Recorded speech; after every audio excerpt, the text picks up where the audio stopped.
पूर्वा 347। गंगा तीर जाते समय दादोस को पहाड़ी प्रदेश का महत्व समझाना।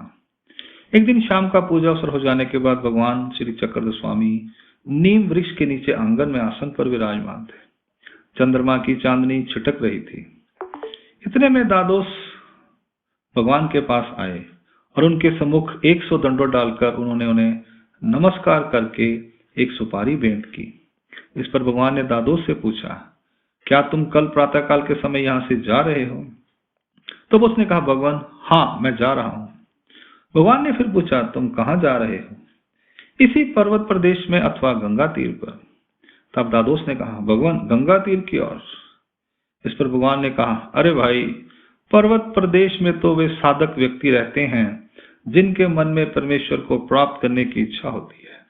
तुम्हें यह घाट पहाड़ी प्रदेश कैसे अच्छा लग सकता है? गंगा तीर में तो नए नए अच्छे घर बने हुए हैं, वहां श्रद्धावान लोग रहते हैं।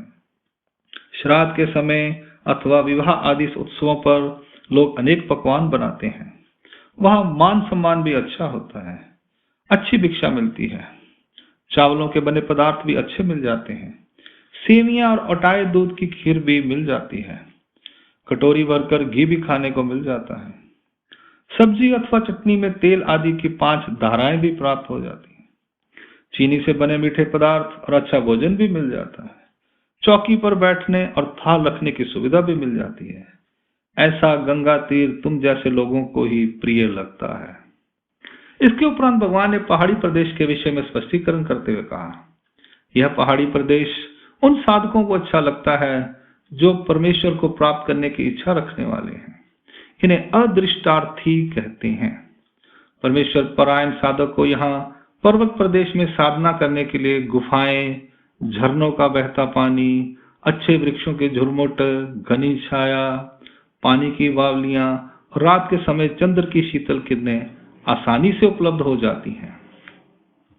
जिसके हृदय में परमेश्वर के प्रति समर्पण की भावना है, उसे अच्छे वृक्ष, रूखा सूखा वृक्षान्न, सादी बासी रोटी आसानी से उपलब्ध हो जाती है। यह इंद्रियों का निग्रह करने वाले साधक के लिए उपयुक्त स्थान है। शिला, पत्थर, रेतीले स्थान और कुएं का पानी आदि से युक्त वातावरण त्यागी लोगों के लिए योग्य होता है। इन बातों को भगवान के मुख से सुनने के उपरांत मुरझाए मुख वाले दादोस वहां से चुपचाप निकल गए। लीला का हेतु।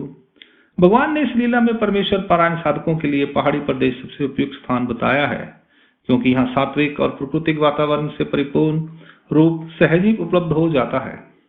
अस्थि परी की साधना करने वाले पूर्ण आहारी, पौनहारी से लेकर ईशालु तक के सभी पुरुषों के लिए यह पर्वत प्रदेश अधिक उपयोगी है। यह भगवान ने स्पष्टीकरण किया है। जो भी साधक पुरुष यहाँ साधना करने में अग्रसर होता है, उस साधक को परमेश्वर त्रिविध सहायता करते हैं। उस पर परमेश्वर का मनोधर्म भी रहता है। स्मरण करते समय परमेश्वर उसके हृदय में रहते हैं और साधना करते समय अकेला होते हुए भी उसे ऐसा आभास होता रहता है कि परमेश्वर हमेशा उसके साथ है। अंक लीला क्रमांक पूर्वा 347 यहाँ संपूर्ण होती है।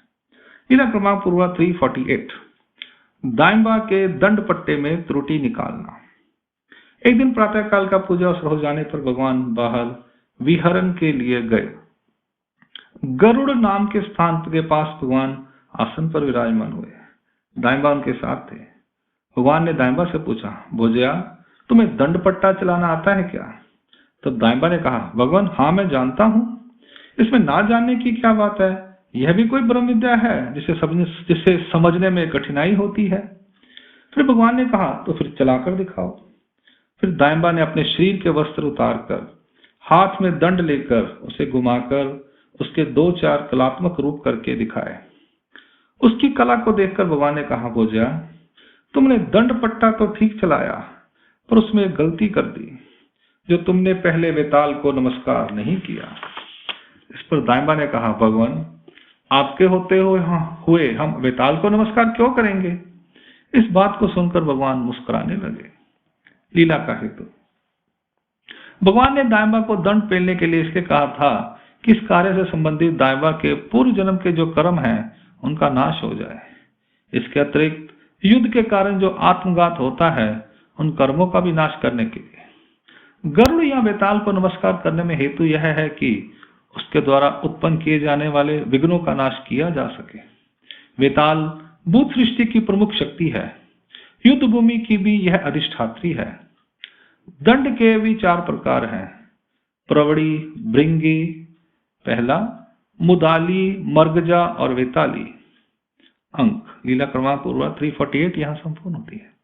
लीला क्रमांक पूर्वा 349, हल चलाने में त्रुटि निकालना। एक दिन प्रातः काल का पूजा अवसर हो जाने के बाद भगवान विहरण के लिए वन की ओर गरुड़ से उत्तर दिशा में गए। वहां पास में ही एक खेत में किसान हल चला रहा था। उस खेत के किनारे पर ही भगवान आसन पर विराजमान हुए। तब भगवान ने दाइंबा से कहा, भोजया तुम इस हल को चलाना जानते हो क्या? इस पर दाइंबा ने कहा, भगवान इसमें क्या कठिनाई है, इसे चलाना तो हम अच्छी तरह से जानते हैं। तो भगवान ने कहा, तो फिर चलाकर दिखाओ। फिर उसने एक बांस लिया, उसका हल बनाकर उसे चलाकर दिखाया। फिर भगवान ने कहा कि हल तो ठीक चलाया है, पर उसमें एक कमी रह गई। वह यह है कि हल के फाल से लगे घास को तुमने निकाल कर नहीं दिखाया। कचरा निकाले बिना खेत साफ नहीं होता। तब दाइंबा ने कहा, भगवान यह तो आपने ठीक कहा। ऐसा कहकर भगवान मुस्कुराने लगे। फिर भगवान वहां से अन्यत्र चले गए और मार्ग में अनुलेश्वर के मंदिर में थोड़ी देर विश्राम किया। उसके बाद दाइंबा के साथ ही भगवान अपने निवास पर चले गए। लीला का हेतु, भगवान ने दाइंबा को खेत में हल चलाने को इसलिए कहा कि इस काम को करवाकर उसके इस कर्म लेप का नाश कराया जाए। इसी प्रकार भगवान किसी को तैरने के लिए कहते थे तो उससे जलचरों के कर्म लेप का नाश, आपस में द्वंद्व युद्ध करवाकर भैंसे आदि का कर्म लेप का नाश करवा देते थे। प्रश्न है, इस कार्य को कौन करता है? उत्तर, परमेश्वर के पास रहने वाली देवता की ओल्गनी सेविका करती है। अंक लीला क्रमांक पूर्वा 349 यहाँ संपूर्ण होती है। इसके साथ ही बीड़ की लीलाएं यहाँ संपूर्ण हुई। दंड प्रणाम। जय श्री